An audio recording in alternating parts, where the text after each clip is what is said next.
Hello and welcome to India's World. As India goes to the polls, we are asking ourselves, what are the foreign policy challenges that would confront the new government which assumes power in Delhi? India's geography remains the same irrespective of a change in government. So do its aspirations to play a role in international affairs. The challenge of China and the issues of terrorism and religious extremism will not go away. India's dependence on the Gulf region for energy resources will also not disappear. The question we are asking therefore are, do foreign policy challenges change with the ideology and political hue of the government? To what extent would the pursuit of a stable policy depend on a stable government in Delhi? And does India's effective engagement in the world depend on its getting on to the path of high economic growth once again?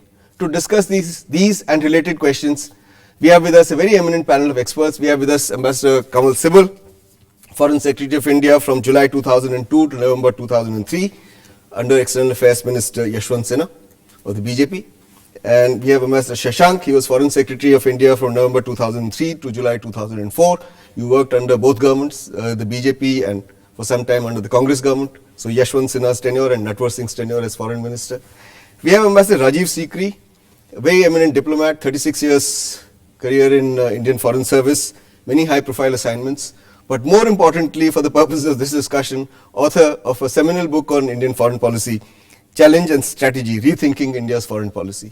So welcome, gentlemen, to this discussion. Ambassador Sibal, let me begin with you.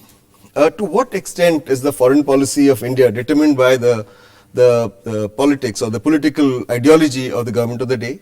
To what extent is it determined by the personality of the Prime Minister or the Foreign Minister of the day? Well, if you look at the foreign policy of Vajpayee's government, NDA's government, and UPA 1 and 2, there is remarkable continuity. It is the NDA that reached out to the United States, established the strategic partnership, began nuclear negotiations, supported the US intervention in Afghanistan, supported Bush's move to walk out of the ABM treaty. And this pro-American policy, if you like, continued under the NDA government. If you look at China, Mr. Vajpayee went there, agreed to a formulation on China, which was accommodating insofar as China is concerned, in return for some formulation on Sikkim, and established the special representatives mechanism. We've had 16 or 17 meetings of that since then. Look at Pakistan. He made dramatic overtures to Pakistan and was very generous in terms of his outreach to Pakistan, in wanting to dialogue with Pakistan, a policy which the UPA 1 and 2 carried. So you're saying politics makes no difference? No, what I mean is that there is remarkable continuity insofar as you see the actual situation on the ground. Now, it is true that personalities at the edges, in terms of nuances, in terms of course correction, can make some changes, but what you said in your introduction is correct, that there are certain fundamental things that we cannot escape when formulating our foreign policy. Ambassador Shashank, just taking off from what Ambassador Sibal said about personalities, we had a foreign minister, Mr. Jaswant Singh, people said very successful foreign minister. You read Strobe Talbot's book, and here is the foreign minister of India who meets Talbot at Frankfurt airport twice. And the first time he tells him, I'm sorry, my friend, I couldn't deliver my country on CTBT, Comprehensive Test Ban Treaty. The second time he goes and he says that India would accept LOC as international border. Maybe India would, but why give away your minimum position as the maximum position? So do personalities make a difference, and can you identify any shifts that have taken place in foreign policy because of changes in government in the past?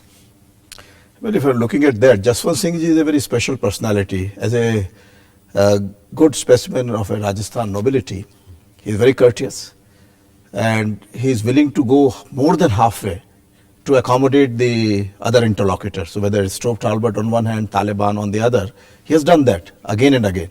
But then it's the government which functions together. So there are other people holding him back, and the courtesy should not mean giving up the basic interests of the country. Second point, when you are asking about those instances where there might be differences, I would say that what happens that the basic parameters of the foreign policy remain the same. But each government has its own compulsions to do one better than the previous one. And in that bargain, sometimes they make mistakes. So the kind of very finely nuanced balances which have been put in place by one government, then are disturbed completely by the succeeding government. I only hope that this does not take place once again after the elections, simply because we need to have a changed perception about the foreign policy or about the Rambo style of the governance, we should not give up our basic interests. Okay. But my question really, let me take it to you, Ms. Sikri, was can you give me instances in the past, forget the last 10, 15 years, in the past where a change in government has led to change in foreign policy? I think 77, when Morarji came, he wanted genuine non-alignment. But I don't think we should forget the last 10 years, because Not the at all. last... They represent a continuity, but I'm saying... No, I have a slightly different view. I think that the new government will have to deal with so many problems which the UPA 1 and 2 are leaving behind. Yeah. Number one, the perception that India can be taken for granted. It's being kicked around everywhere. That perception is there. Number two, the very perceived and obvious tilt towards the United States, which has begun to be corrected, but which needs to be addressed. Number three, that somehow economics is the only thing that matters in foreign policy, and defense and security do not. So there has been a complete neglect of the defense side. So I think that, I would like to hope anyway, that on these three fronts, there would be some shift of the new government.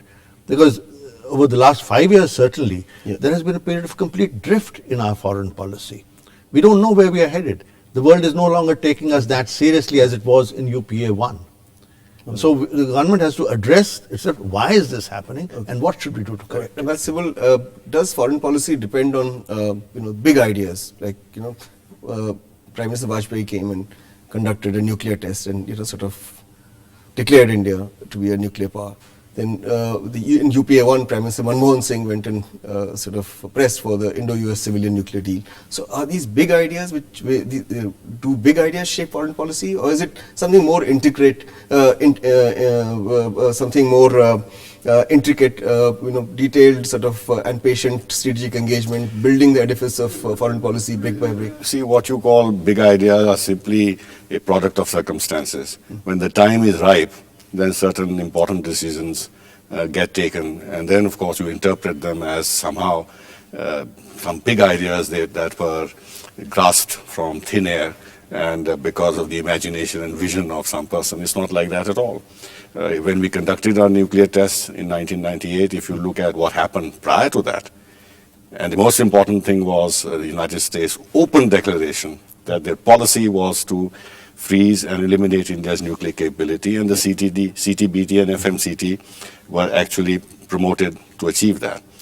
Since the doors were closing permanently on us, Prime Minister then took the decision, but then earlier on, Narasimha Rao also wanted to do it, but the Americans stopped him in his tracks. Yeah. Now when it came to the Indo-US nuclear deal, again the process of having some kind of a strategic rapprochement on these issues with the United States had begun in Prime Minister Vajpayee's time. And the High Technology Control Group was set up. So this is the next steps in strategic partnership were discussed, etc., etc. And then the Americans decided, in view of changed circumstances, that we must liberate India from the nuclear restrictions that they had imposed on us. And then what seemed to be a big idea actually was simply a product of what preceded before and changed US strategic calculations. So if next time another evolution in thinking takes place, maybe another big idea would emerge. All right. On that note, we'll have to take a break. We'll be back again with this interesting discussion after the break. Don't go away.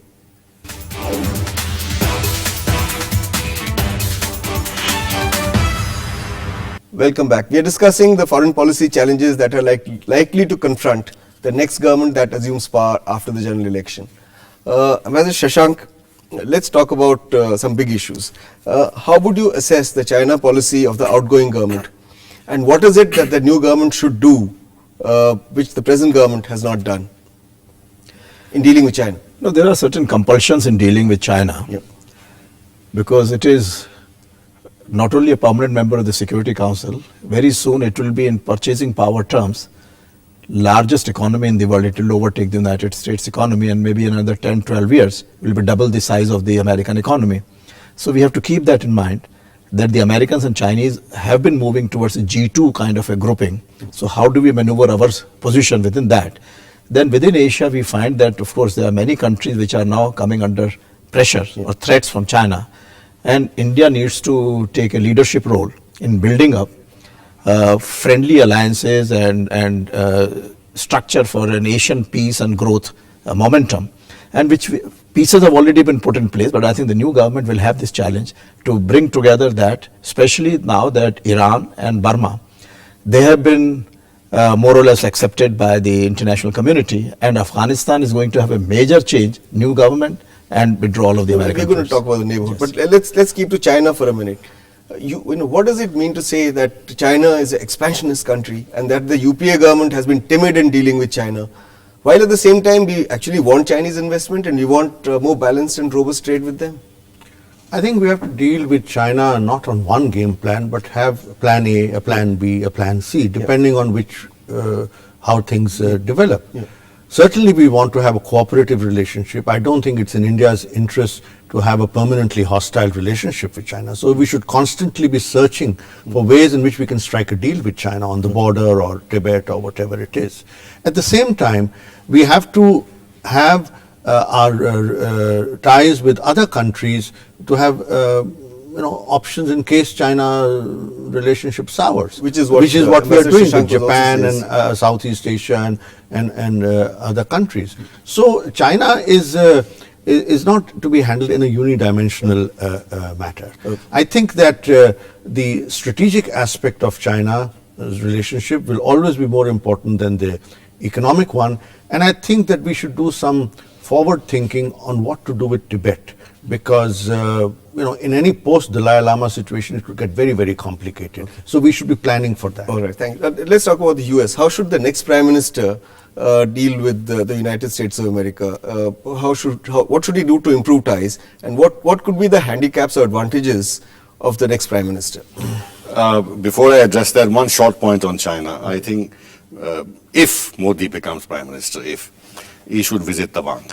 That will be very important. We must change the psychology. He went to Arunachal and made all those statements about yes, that's India why. As a follow-up to that, he should go to Tawang, because we must change the psychological equation between India and China, and this will help in But doing since that. you have named a potential prime ministerial candidate or a hopeful, what advantages or handicaps will he have in dealing with the United States? After all, he has a visa restriction there, and they've made some moves to United open States dialogue with him. conduct towards Mr. Modi is absolutely shabby and thoughtless and self-defeating. Yeah. They have in fact implicitly treated him as a rogue by denying him a visa, because that's what they do. When they impose sanctions just now. Will that be a handicap? No, when they impose sanctions just now on Crimeans and Russians, and very senior people, including the chairman of the upper house of the Russian parliament, the idea is to say that you are a rogue. You've taken rogue decisions. So therefore, I'm surprised the United States has had such petty attitude towards an Indian political leader. Now, coming to your question, I think short answer that I think the relationship between, if Modi becomes Prime Minister, and Obama and the Americans will not be comfortable. That basic trust and an engagement at a personal level would be missing. It will become a functional relationship, which is a pity, because the relationship with the United States is very important. So, in fact, you asked the question what we should do. My answer would be the Americans should think hard what they should do in order to remove the wrinkles that have developed in their relationship with Modi. And that is if Modi wins. If he doesn't, then they don't have to bother. No, still they have to bother, because they have actually been primarily responsible for the deterioration of India-US ties. That's a bigger subject, because they are attacking us on all fronts, but that is not the subject of today's discussion. Thank you. Ambassador Shashank, given the image of the Bharatiya Janata Party, do you think if the next government is the BJP government, it will suffer from some inherent disadvantages in dealing with the Gulf and the Iran region, which is the largest source of import of energy for India?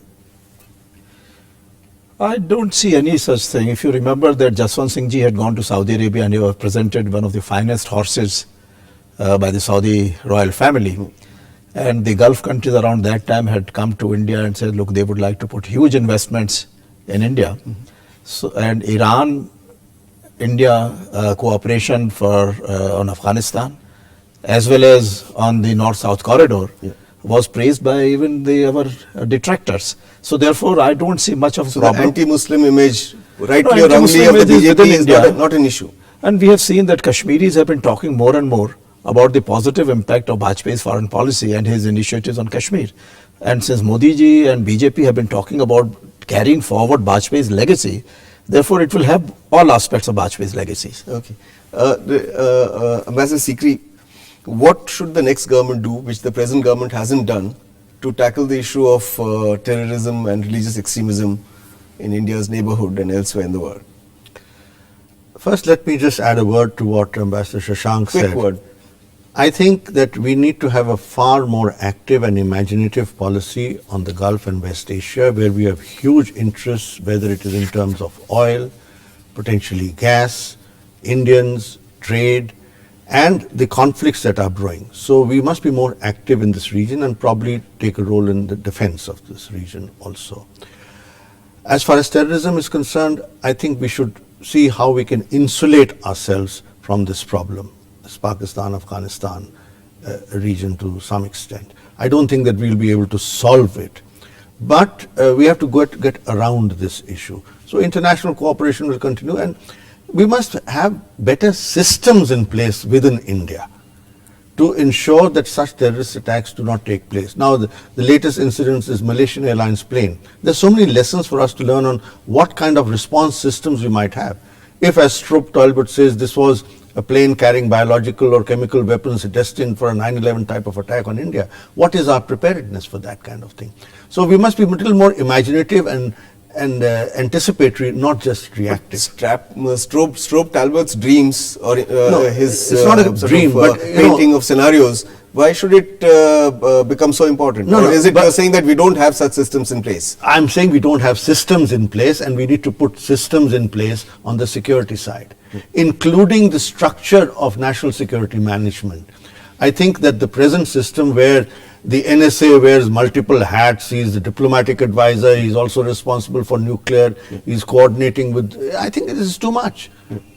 And I don't see any reason why all the jobs on the national security side should be with retired people whom the government wants to favor. Why can't serving people be in these jobs? We must professionalize our national security management. What do you have to say on this suggestion that we must professionalize our national security management, that this present system of having an NSA wearing too many hats is not working? Well, the United States also has one national security advisor. All countries have one national security advisor, not multiple NSAs. Yeah. What you have to look at is the organization behind that, whether they have supportive mechanisms and structures to enable the NSA to do its job, and what is his level of access and input into key decision making, which I think the NSA in India, it's a relatively new organization, they do have. But whether the secretariat should be enlarged, we have a secretariat, whether that should be enlarged and how that can be beefed up and made more efficient, that's a work in progress constantly. But there has to be one national security advisor, otherwise. But of course, the United States has this intelligence czar also, then their homeland security chief. We can see whether we can restructure the whole thing, but ultimately the national security advisor will have to be a single person. All right, we need to take a break at this point. We'll be back again with this discussion in a bit. Don't go away.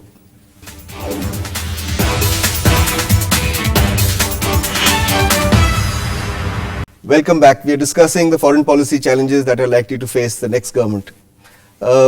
Ambassador Shashank, you wanted to say something on the business of national security system being put into place, being better structured, etc. Well, the national security is not provided by armament, it's provided by people and by infrastructure. Then you have to bring in the whole element of country's development within that system. So planning commission needs to be either enlarged or has to have an integral process with the security and foreign policy, so that all the states of India, all people of India are partners in India's security and foreign policy. Okay, now let's move on to the neighborhood, Mr. Sikri.